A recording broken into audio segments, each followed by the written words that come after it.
Hey, Dr. Ray here, founder of the Learning Liaisons, and welcome.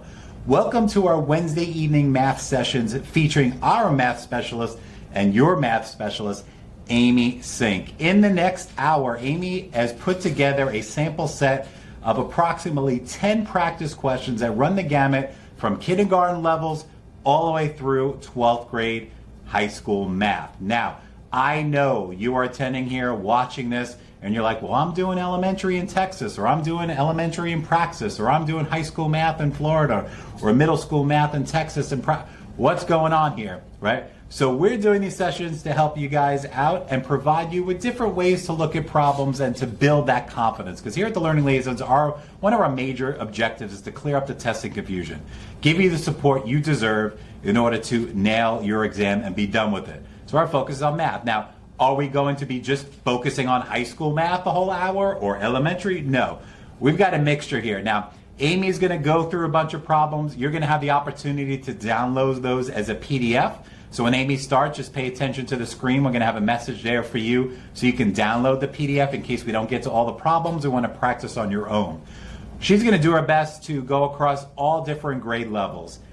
If you have a question, you feel free to ask Amy your question as well. We're teachers here too, so we can multitask. Our job is to make sure that we give you what you need to be successful. But if you're like, dang it, I didn't have any questions this week, don't worry. We'll be here next Wednesday night as well. So bring those questions with you if you want, and you could ask Amy away. Because here at the Learning Liaisons, we pride ourselves in providing you guys the support you need to pass your exam. So whether you're our Florida teachers here with our FTCE exams, our national exam, Praxis peeps, big shout out to you guys out there too, and especially our newcomers to the Learning Liaisons brand, TExES Prep. So whether you're elementary, middle school, and high school, we've got your back. So sit back, relax, grab your popcorn, get ready to learn some math, and stay tuned for the end because I'm going to jump back on to close this out, and I got a special surprise for you guys who really want to get the real deal prep and get everything you need to be successful and practice, clear up that confusion, and pass your certification exam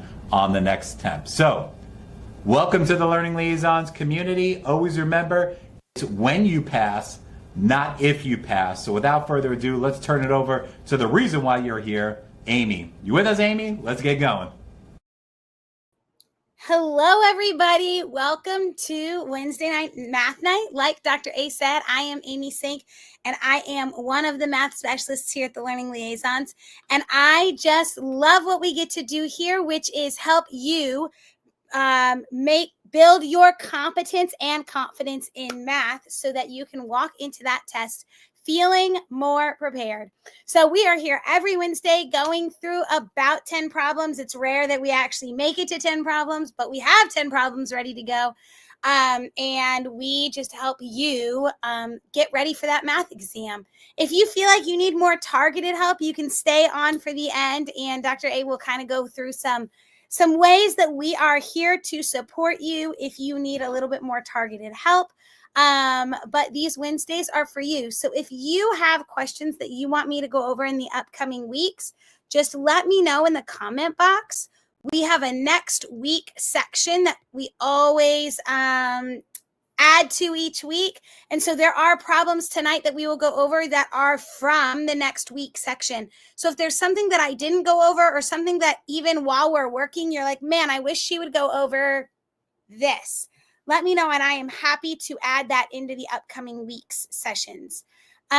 Before we get started, I always like to do a get to know you question just to make this feel a little more, I don't know, coffee shop-ish and a little less, computer screenish. So let me know in the comment box where you're from, what test are you prepping for, and get to know you question. Are you an Italian ice fan? We have Kona Ice coming to our school tomorrow. And it is a special surprise for somebody. But just in case anybody's listening, I don't want to ruin it, but we have Kona Ice coming tomorrow. And it's like, if you've never heard of it, it's like this ice truck that literally gives you a cup of shredded ice, shaved ice. And then they have like the syrups that you can put on it. And like the customer can put their own syrup on their ice. So It's a fascinating concept. I don't love it. I just don't love flavored ice. I would much prefer an ice cream cone or an ice cream cup. But are you a Italian ice or a flavored ice kind of person? So where are you from? What test are you prepping for? And are you a fan of Italian ice or flavored ice or shaved ice or whatever you call it? Hello, Carla. It's good to see you. North Carolina. Kona Ice is definitely from Florida, so you love it. Yes. Hello, your children love their chocolate. I feel like kids love Kona Ice. Like it is their thing. And you're from Florida. Welcome. Hello, Marco. It's good to see you. And which FTCE? FTCE is like the umbrella of all of the tests that the state of Florida has to offer. So which one are you preparing for? That'll just help me kind of guide our conversation tonight. All right, without further ado, let's go ahead and get started with our first question, which is actually a question or a topic specifically requested by one of our people who comes every week. So let's go ahead and get started.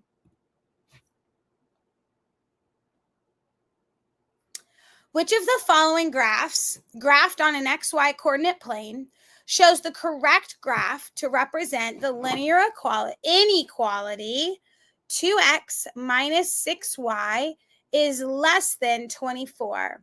2x minus 6y is less than 24. Which of the following graphs, graphed on an XY coordinate plane, shows the correct graph? General knowledge test. Good to know. Most of what we do every Wednesday relates directly to the general knowledge test because general knowledge is 4th through 8th grade. And so I try to keep a lot of what I do in that range because it hits my elementary people, it hits my middle school people, and my high school people. And then I sprinkle in some pre-K through 3 and some high school stuff.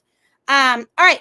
So in order for us to be able to graph a linear equation or inequality, the easiest way to do it is to take this equation that they've given us and put it in slope-intercept form. They did not give it to us in slope-intercept form.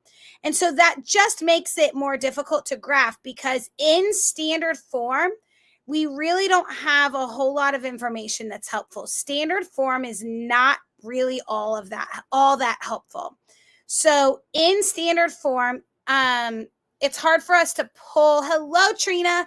It's hard for us to pull information out that's helpful. So we're going to move this around. We're going to manipulate the equation or the inequality to get it into slope-intercept form. So 2x minus 6y is less than 24. Slope-intercept form is y equals or is less than or is greater than mx plus b, where b is my y-intercept and m is my slope. And so that you can tell very quickly that is going to be extremely helpful because my y-intercept, I can literally go and plot that on my y-axis.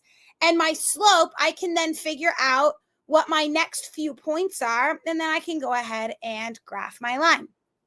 So I want to get y by itself. So I need to get y by itself, which means I'm going to subtract 2x from both sides. Why am I subtracting when there's a subtraction symbol here? Why wouldn't I add?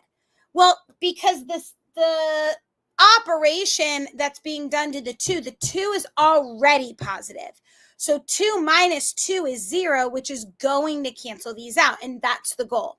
So I'm left with negative 6y is less than negative 2x plus 24. You notice that instead of writing 24 minus 2x, I wrote negative 2x plus 24 so that it is in y equals mx plus b form.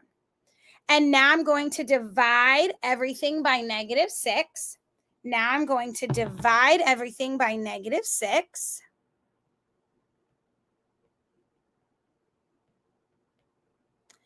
And because I'm dividing by a negative, this is an important note. When you multiply or divide by a negative on both sides, the inequality symbol flips.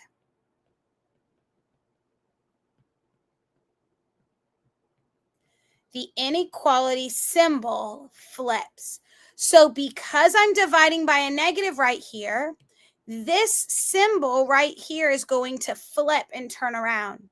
And so now I'm left with y, because negative divided by a negative is a positive, is greater than negative divided by a negative is a positive. 2 divided by 6 is 1 over 3, simplified.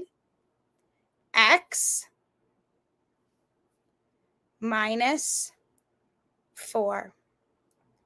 1/3 x minus 4. Questions? We're not done. Just wondering if you have questions about that process. Now I finally have my inequality. And I can quickly see that my y-intercept is -4. And my slope is 1 over 3. Remember, slope is rise over run. So when I look at my graphs, I'm looking for a graph that has a y-intercept at -4. I'm looking for a graph that has a y-intercept at -4. And we're just reconnecting the iPad, status quo.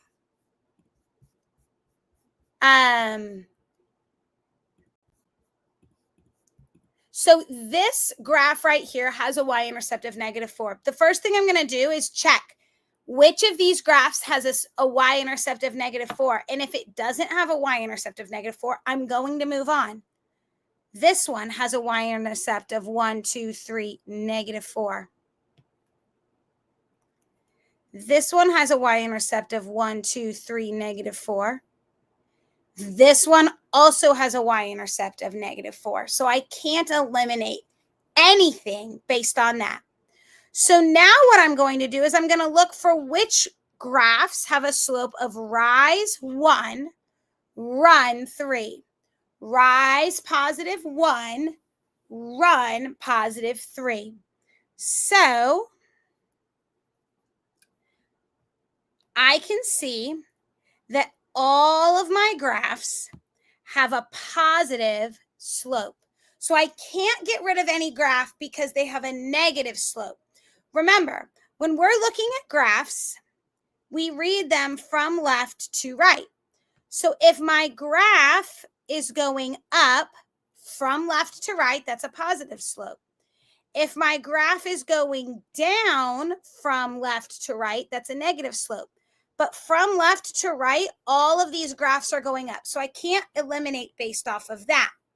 But what I can do is see which ones have a slope of 1 over 3. So from this point, I'm rising 1 to get to my next point and running 1, 2, 3.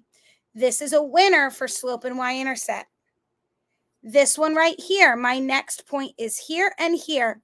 So I'm rising 1 and I'm running 1, 2, 3. This is a winner for rise 1, run 3, which immediately tells me that this is not going to work. But let's find out why.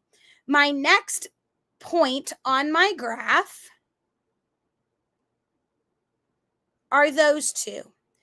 I'm not rising 1 in this case. I'm rising 1, 2, 3, run 1. So the slope of this line is rise 3, run 1. And the same with this one. Rise 3, run 1. So these two can be eliminated. Now I need to figure out how to shade my graph. And the easiest way to figure out how to shade your graph is to pick a really, really easy point, plug it into either your original or your new equation, it doesn't matter, and see if it works. So the easiest point to plug in is always going to be 0, 0, because It's just easy to plug in because it's 0, 0.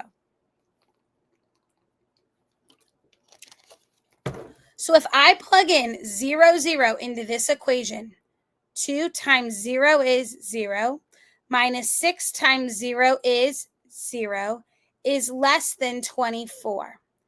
Is 0 less than 24? Is 0 less than 24?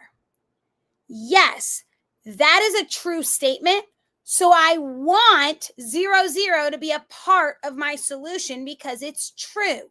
So I am going to color the side of my line that includes 0, 0, which means that this is going to be the correct answer. Now, let's pretend that I had a different equation, and let's say we had 0 is greater than 5. Let's say we plugged in 0, 0, and that's what we got. 0 is greater than 5. That is not true.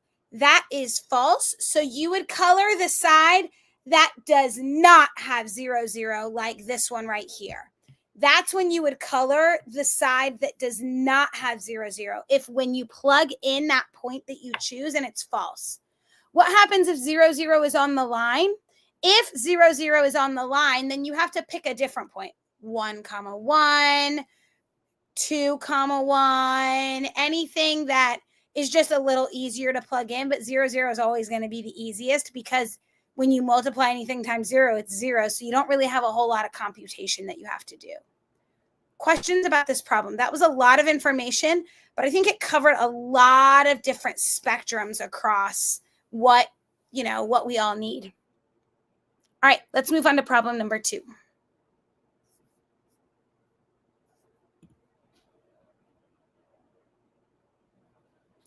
When teaching second graders how to regroup when adding 2-digit numbers, which of the following teaching strategies should the teacher do first to introduce the concept? Draw a picture of the 2 addends and represent how to regroup using the picture. Using an equation to show the 2 addends and how they can be broken apart to make it easier to add. Use base 10 blocks to represent the 2 addends and then manipulate them to regroup and add. Or focus on the fluency of facts because it will make it easier to add 2-digit numbers if they have their facts memorized. All right. So this is obviously a teaching pedagogy question for my elementary and early elementary people, but I promise we'll get to other content for everybody else. When teaching second grade students how to regroup when adding 2-digit numbers. So we're teaching second graders how to regroup when adding 2-digit numbers. So like 36 plus 59. We're going to end up having to regroup these numbers right here. Which of the following, here's our question, which of the following teaching strategies should the teacher do first to teach the concept or introduce the concept? Draw a picture. I'm going to look at the verbs here. Draw a picture. Use an equation. Use base 10 blocks. Focus on fluency of facts. The rest of that verbiage is completely null and void. I mean, it's not completely null and void, but a good chunk of it is null and void because we're looking for the strategy. All of the other is the skill that's being taught through that strategy. So draw a picture of the 2 addends and represent how to group. Use an equation to show the 2 addends and how they can be broken apart. Use base 10 blocks to represent the 2 addends and then manipulate them to regroup. Focus on fluency of the facts because it'll be easier to add the 2 addends. So all of that language is really not helpful because it all just says the same thing in a different way. Draw a picture, use an equation, use base 10 blocks, focus on the fluency of facts. I'm going to order these in the number that the teacher should do them in when teaching this concept. 1, 2, 3, 4. Are you surprised by that? If we are introducing a concept, we are going to use manipulatives to do so. It doesn't matter what you're teaching. If we are introducing a concept, especially at the elementary level, then we are going to use manipulatives because we want to teach students concretely, then using pictures or numbers, then abstract. So we're going to use base 10 blocks first. Then we're going to move to using pictures, and we're going to connect our base 10 block representation to those pictures. Then we're going to use an equation because that's the most abstract form, and we're not going to focus on fluency facts when we're trying to teach students how to regroup. This will naturally come as students practice and learn, but that's not going to be what helps them understand the concept of regrouping with 2-digit numbers. Questions about that? Trina, to answer your question, if the statement true, pick a graph that if the statement is true, pick the graph that the shaded area includes the point. Yes, that is absolutely the case. Would there be an order like that for teaching questions for middle school teachers? Yes. Really, it doesn't matter. We should be teaching with concrete models. Concrete models may look different at the middle school level, but you definitely want to use concrete models to teach concepts to students. Pictures come next, but sometimes concrete just looks a little different for those more abstract skills. And then picture representation and then abstract. Absolutely.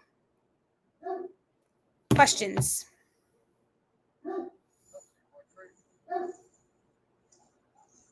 All right, let's move on to the third problem.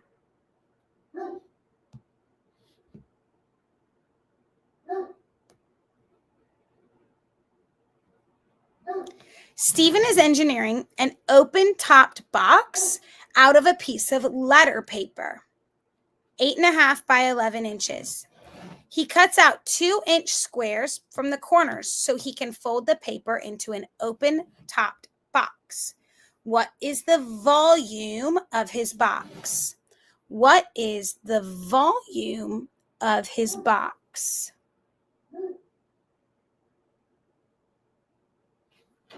All right, so for this problem, we are looking at an interesting question because we have a piece of paper. There's my piece of paper. And this piece of paper is 8.5 by 11 inches, but he's going to create a box out of it. So he cuts 2-inch squares out of the corners of his paper so that he can then fold the paper into the box. And for those of us who are visual learners, let me show you what this is going to look like. I'm going to get a piece of paper. All right, here's a piece of paper. So I'm going to cut 2-inch squares from the corners of my paper. And this may not be exactly accurate because I'm literally ripping it, but I'm cutting my 2-inch squares right now. So now my paper looks like this, right? Because I just cut those 2-inch squares out. And now I can use tape because now I can fold up each of my sides, right? So I can fold that, and then I can fold this side, and then I can fold this side, and then I can fold this side. So I can fold up all of these little flaps now. and I can tape the corners together to create a little box. So like I could put my pencil in the box and it would hold it. I could put my phone in this box. So you can see how it creates this corner that I could tape together. Now, these are not lining up because I didn't cut them out. I ripped them. But if I cut them out exactly, it would create this box. So knowing that, what are the dimensions of this box? Knowing that, like, what's the dimension of this side right here? What's the dimension of that side? If I open it up, it's not 11 because I just cut out a whole chunk over here and a whole chunk over here. It's 11, take away 2 from this side and 2 from this side because this is a 2-inch square and this is a 2-inch square. So it's 11 minus 2, which is 7. And then this side is 8.5 minus 2, which is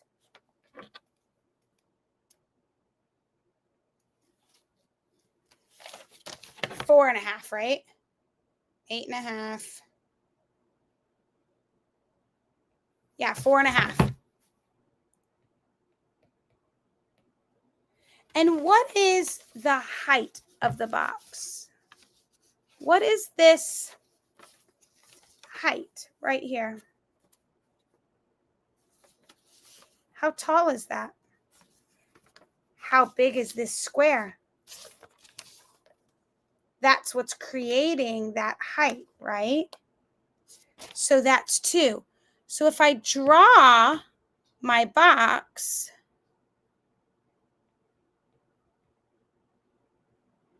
this is 2, this is 4.5, and this is 7.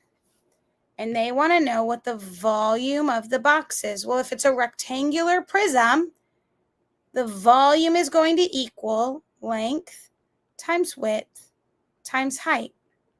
So 7 times 4.5 times 2. Do that in my handy dandy calculator.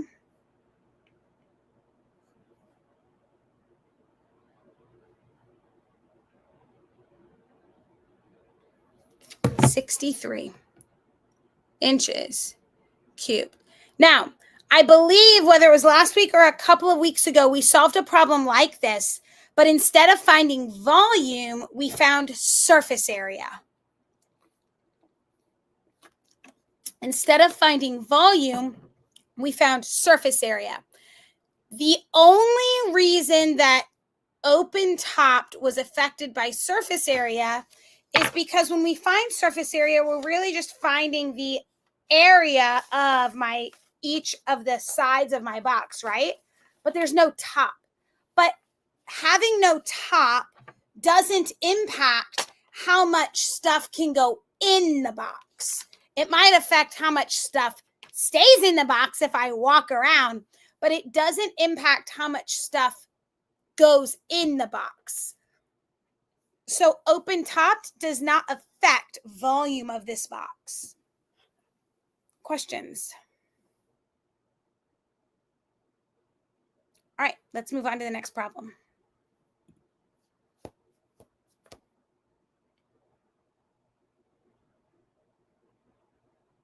We're skipping this one because that is the surface area, and I believe we already solved that problem a couple weeks ago.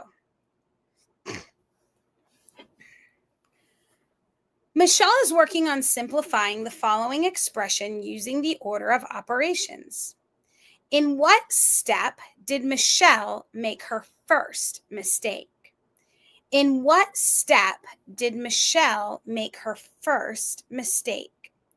Step 4, step 5, step 6, or Michelle did not make a mistake. So, if you struggle with if you struggle with order of operations, knowing order of operations is PEMDAS, which is please excuse my dear Aunt Sally, parentheses, exponents, multiplication, division, addition, and subtraction. So multiplication and division are partnered together. Addition and subtraction are partnered together. And then you have parentheses and exponents. So we're going to solve parentheses, then exponents, but then we're going to solve multiplication and division together. If you struggle with student error analysis and you struggle to find the student error, my biggest suggestion to you would be to solve the problem on your own and then find the student error, especially if you feel competent in the actual skill that the problem is assessing. So what you could do is you could write out the problem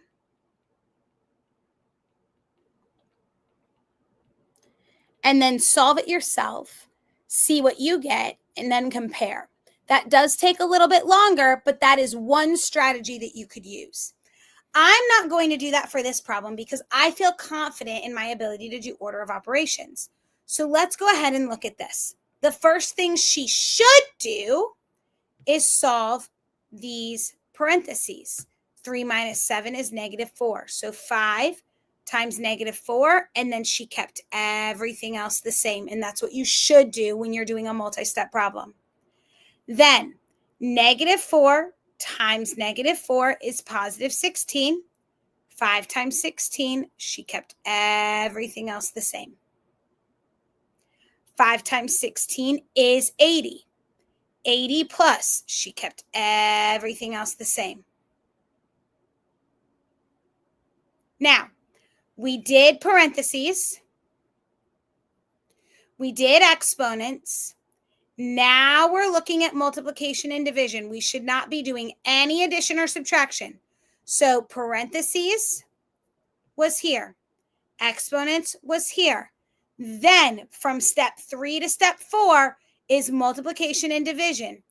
But multiplication comes first in order of operations. But when we do multiplication and division, we solve them from left to right. So I would do this multiplication first, absolutely. Then I should be doing this division next. And that is not what she did. Michelle did multiplication, and then she jumped over here and did multiplication. So she made her first error in what step?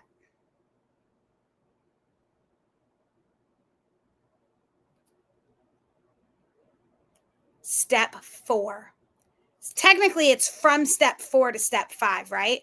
So her first error was made in step 5 because we're going from step 1 to step 2. So that would be a step 2 error, a step 3 error, a step 4 error, a step 5 error, a step 6 error, a step 7 error. You can't make an error in step 1 because that's the original equation. So the error would be going into the next step. So the error was made in step 5. Questions? Don't forget that if you have anything that you want to see me go over in the upcoming weeks, we always have a next week section that I am happy to implement and use in the upcoming weeks as I'm building problems. So don't forget about that. All right, let's go ahead and do this problem.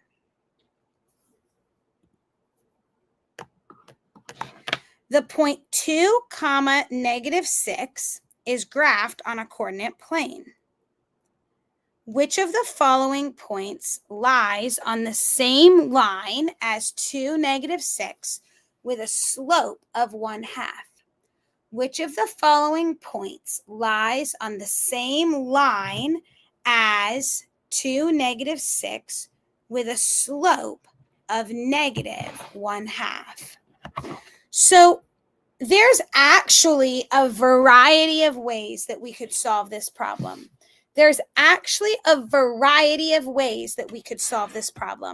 We could graph it on a coordinate plane and try to figure it out.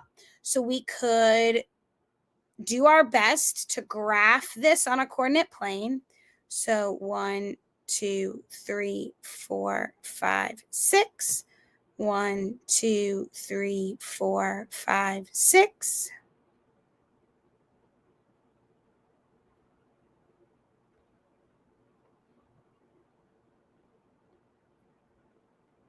All right. And the point is 2, -6. So over +2, down 1, 2, 3, 4, 5, 6. And they want to know which of the following points lies on the same line as 2, -6 with a slope of -1/2.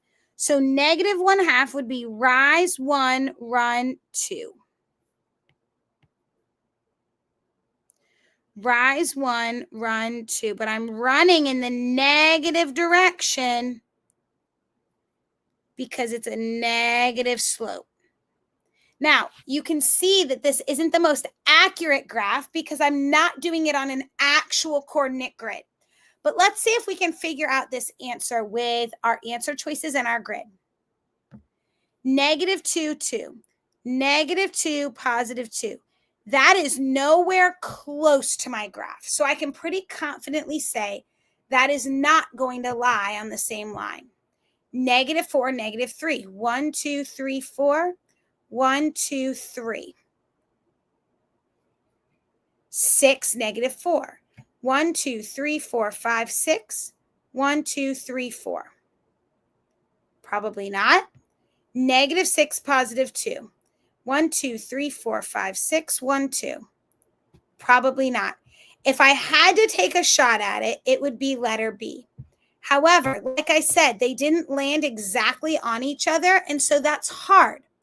Another way you could do this is create an equation for this line. So we could do point slope form, y, because they gave me a point and they gave me a slope. Hence the point slope form. Point slope form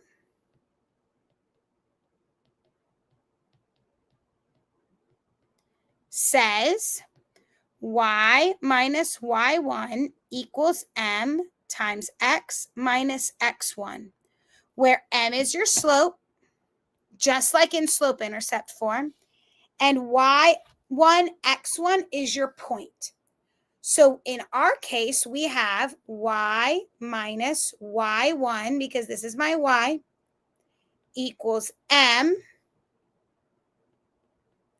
times x minus x1. And you're like, Amy, what do I even do with that? Great question. Y minus minus becomes a plus, so y plus 6 equals -1/2 times x minus 2. Let's say that I was debating between two answers. Let's say I was debating between letter B and letter D. I could plug both of those into my now equation for my line and see which one is true.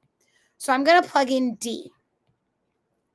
2 plus 6. You have to remember that y comes first. So it's very easy. The common error is going to be for people to plug in -6 in for y, but it's actually the 2. 2 plus 6 equals -1/2 times x minus 2. 2 plus 6 is 8. -1/2 times -6 minus 2 is -8. -8 times -1/2 is +4. Does 8 equal a +4? No, 8 does not equal +4. Because that is not true, this point is not on the line. Let's go ahead and try it with the point that we think that it is. So y plus 6 equals -1/2. Let's go ahead and just do a little reconnection here.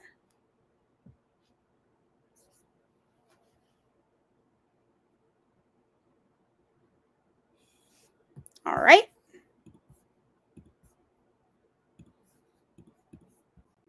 Okay. So y plus 6 equals negative 1/2 times x minus 2. Third time's the charm. That's the hope. Third time's the charm. For the love. We were doing so good until the very end here.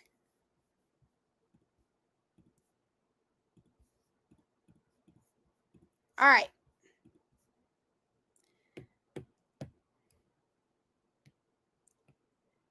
X minus 2. Now, I'm going to plug in negative 4, negative 3. So y, negative 3 plus 6 equals negative 1/2 times negative 4 minus 2. Negative 3 plus 6 is 3 equals negative 1/2 times negative 6. And half of negative 6 is 3 times a negative is a positive. So that checks out, which means B indeed is our answer. Questions about that?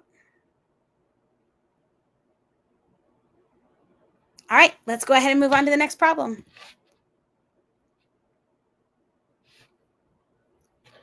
Find x if A equals 2B. Find x if A equals 2B. All right, so this is a fun one. I actually really enjoyed this problem. So I'm looking for x, and I have a bunch of numerical values, but I have no numbers here. None. 0 numbers. So how do I even solve that? Well, there are 2 geometry principles that I do know based off of this picture. 1, supplementary angles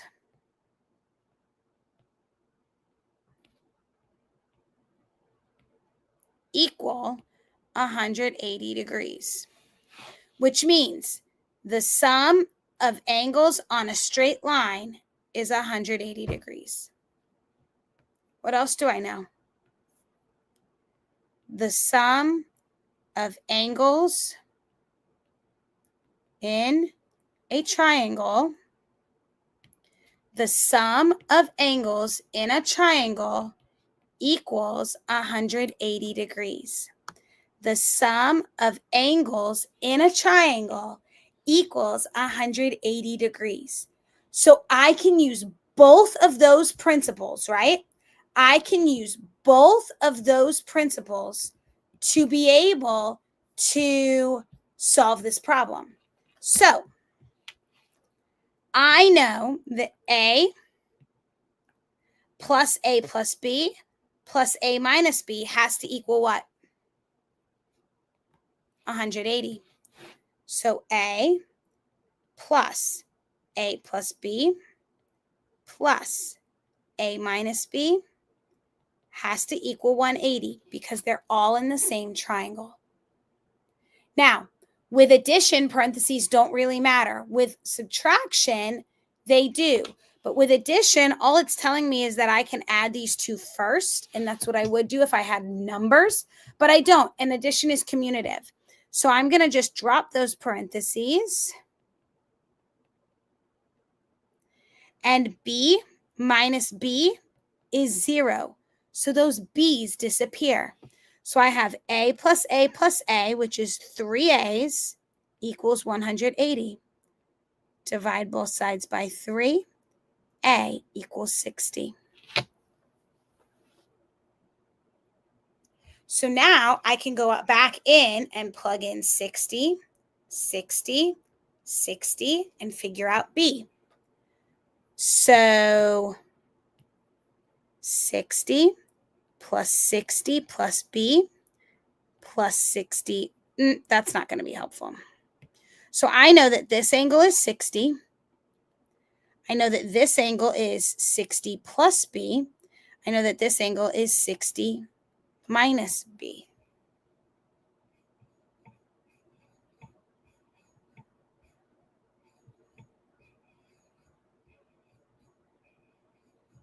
Now what?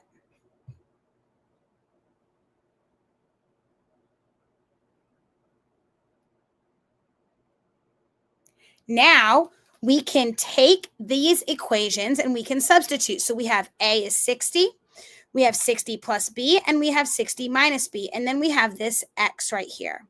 I know that 60 minus B plus X has to equal 180 degrees, right? Because this is a straight line. So 60 minus B plus X has to equal 180. And I know that all of my other angles have to equal 180 as well. What I also know is that 180 minus 60 is 120. So I know that these angles together have to equal 120.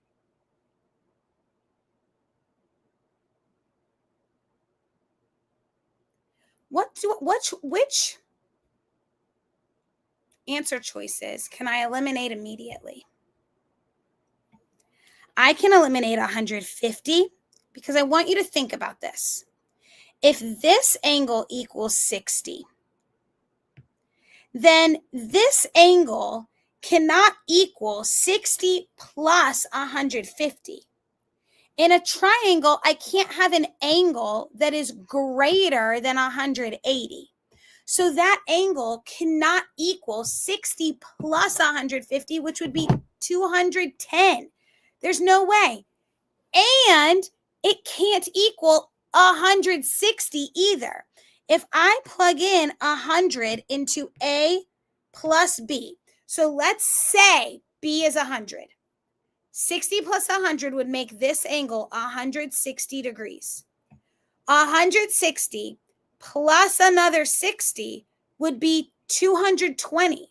That's not possible either because all of my angles have to equal 180 degrees. So what if I did 60 and I plugged it all in? If this is 60 and this is 60 plus 60 and this is 60 minus 60, what is 60 minus 60? 0. Right? So that's not possible either. So then B has to be 50. Wait a minute, we're solving for X. Holy moly, y'all. My brain just went so sideways with that problem because I was like, I don't know how I'm supposed to finish this problem. I was like, I'll start using the answer choices. I totally missed that A equals 2B. I totally missed that I made this problem. Like I found this, like I was like, how am I missing this? A equals 2B. So if A equals 2B, then 60 equals 2B, divide both sides by 2, B equals 30. How did I miss this? If I know my 60, I can plug it into here and I have B equals 30. I was doing way more work than we needed to do. So let's erase a little bit of this. So then if B is 30 and A is 60, then 60 minus 30 is 30. And if this angle right here is 30, then 180 minus 30 equals 150, which means X is 150. I was like, I'm just going to try to solve this problem for them because sometimes this happens. And while I don't want to project that all the time, I'm kind of happy that you saw me be human because you were able to see, like, I got stuck and I needed to figure out what I was doing. I just totally didn't read the problem, which sometimes happens, right? Especially when we're under a lot of pressure taking our test. And so when we don't read the problem, then we don't see that, hello, A is 2B. And then that's a critical piece of information. All right. We have time for one more problem, and then we are going to close it out for tonight. But don't forget to let me know in the next week's section what you want to see me go over in the upcoming weeks.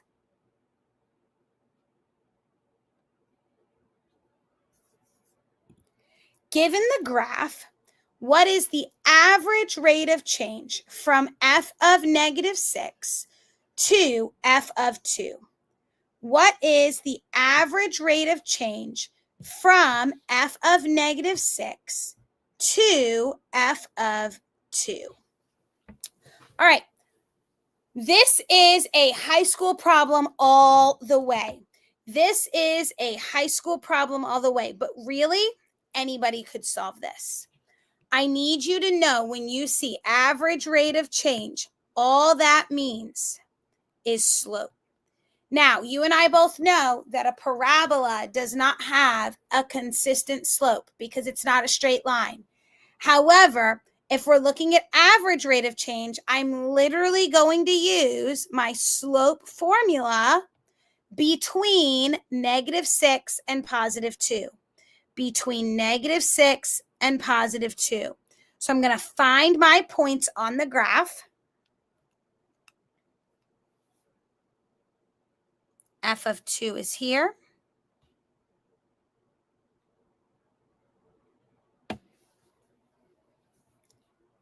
Now, the only problem here is that f of negative 6 is not plotted on this graph. So I know that I need 2 points. I need f of negative 6 and I need f of 2. F of 2 is 2, 4. So there's 1 point. F of 6. So this parabola, my equation is going to be f of x equals x squared plus 2. How do I know that? Because my f of x original function at 0, 0 has a point at 0, 0.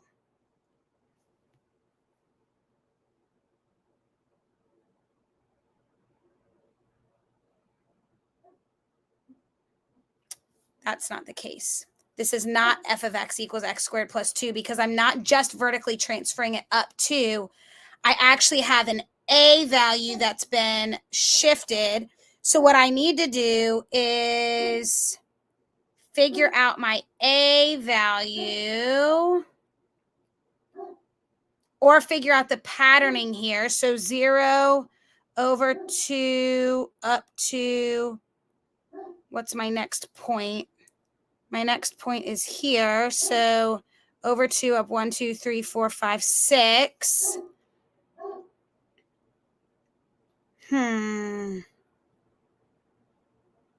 So I know that I would plug in something y minus y over x minus x. And the equation of this parabola would be, you know what, y'all? We're going to come back to this one because I want to be able to solve this one the best way that I possibly can. And I need to be able to figure out how we would find the equation of the parabola.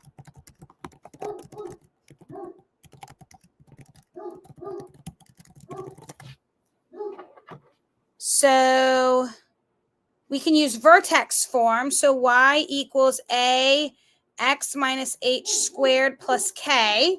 My vertex is over 0 up 2. So y, here we go. Y equals a times x minus h is 0 plus 2. Okay, I was on the right track. So y equals ax squared plus 2. And now I can just plug in an x and a y to figure out. Okay, I was on the right track. So my other x and y is 2, 4. So I can plug that in. 4 equals a times 2 squared plus 2. 4 equals a times 4 plus 2. Subtract 2 from both sides.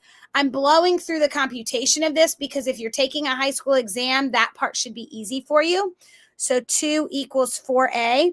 So a equals 1/2. So then my f of x equation is 1/2 x squared plus 2. Now I can plug in that x value of negative 6 plus 2. 1/2 of 36 plus 2. Half of 36 is 18 plus 2 is 20. So this point up here is going to be negative 6, 20. So then y minus y over x minus x. 20 minus 4 is 16. Divided by negative 6 minus 2 is negative 8. So 16 divided by negative 8 is negative 2. Did I do that correctly? I did. So E would be negative 2. Questions about that? So you would use your vertex formula to find the equation of your parabola, find that missing point that's not graphed, and then find the slope for average rate of change. They typically will not give you that many steps in one problem. If they say find the average rate of change, they're going to have both points typically presented for you. All right. I'm going to turn it back over to Dr. A. I will see you next week. Don't forget to let me know in the comment box what you want to see me go over in the upcoming weeks, and I will see you later. Bye. All right, so wasn't that an amazing session? Now, I know, depending on what exam you have to take, you're like, man, that was great, but she didn't address everything I needed. She focused on all different questions, and I just need elementary, or I just need middle school, I just need high school. Don't worry. Since you're still with us, I've got a special surprise for you. If you use the coupon code, all capital letters, SINK35, that's SINK 35, that will take off 35% off any of our prep courses on our website at the Learning Liaisons. It doesn't have to just be math. It could be anything that you need that we offer. And this is going to be an ongoing deal for you guys who attend these live sessions, because these are great. I'm sure Amy opened your eyes to some new concepts, some new ways to tackle problems, building that confidence.